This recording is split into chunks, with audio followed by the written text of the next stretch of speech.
এত বড় বড় পাথর দিয়ে তারে নিক্ষেপ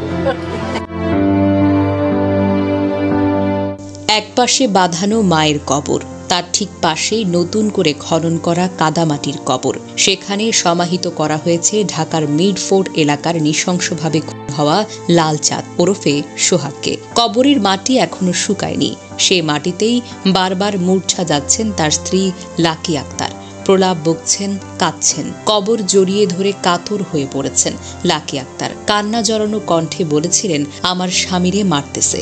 আর হাজার হাজার মানুষ চেয়ে চেয়ে দেখল, কেউ একবারও সেই উন্মাদ খুনিদের থামাইল না। ও একটা সুন্দর পাঞ্জাবি পইরা বাহির হইয়াছিল, কি সুন্দর লাগছিল রে। ওর শরীর থেকে ওই পাঞ্জাবিটা পর্যন্ত খুলে নেওয়া হয়েছে। আমার স্বামীর বুকের উপর নাচছে ওরা। মৃত্যুর আগেই আমি এখন কি নিয়ে বাঁচব? আমার দুইটা অবোধ শিশু, আমি ওদের কিভাবে যে মানুষ করব? হৃদয় বিদারক দৃশ্যের মাঝে হন্তদন্ত হয়ে ছুটে আসেন সোহাগের বড় বোন ফাতেমা বেগম। ভাই হারানোর শোকে তিনি বারবার মাটিতে লুটিয়ে পড়েন, মূর্ছা যান। বলেছিলেন, আমার দুই বোনের একটা ছোট ভাই ছিল, কি সুন্দর নুরানি মুখ ছিল ওর। সবার ভাই থাকবে আর আমার ভাই থাকবে না? আল্লাহ, যারা আমার ভাইরে এইভাবে মারছে হের বিচার কইরো। সোহাগকে শুক্রবার সকাল 10টার দিকে বরগুনা ঢলুয়া ইউনিয়নের ইসলামপুর এলাকায় বাদলগাছিয়া গ্রামে মামার বাড়িতে মায়ের কবরের পাশে দাফন করা হয়। সোহাগ ছিলেন ওই পরিবারের বটগাছ, ছিলেন পরিবারের একমাত্র আয়ের উৎস। নিজের শ্রমে ব্যবসা দাঁড় করিয়েছিলেন।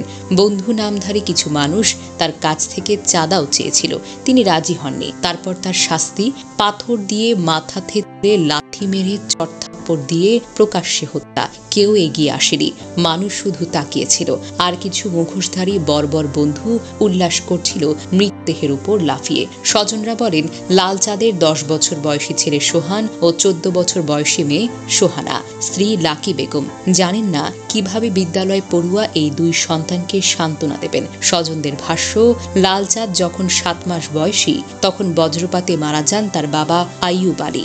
এরপর জীবিকার তাগিদে মা আলেয়া বেগম বরগুনা ছেড়ে ঢাকায় পাড়ি জমান। তখন থেকেই লালচাঁদ ঢাকায় বসবাস করতেন। তিনি দীর্ঘদিন পুরান ঢাকার মিডফোর্ট এলাকায় মেসার সোহানা মেটাল নামের একটি দোকান চালিয়ে জীবিকা নির্বাহ করতেন।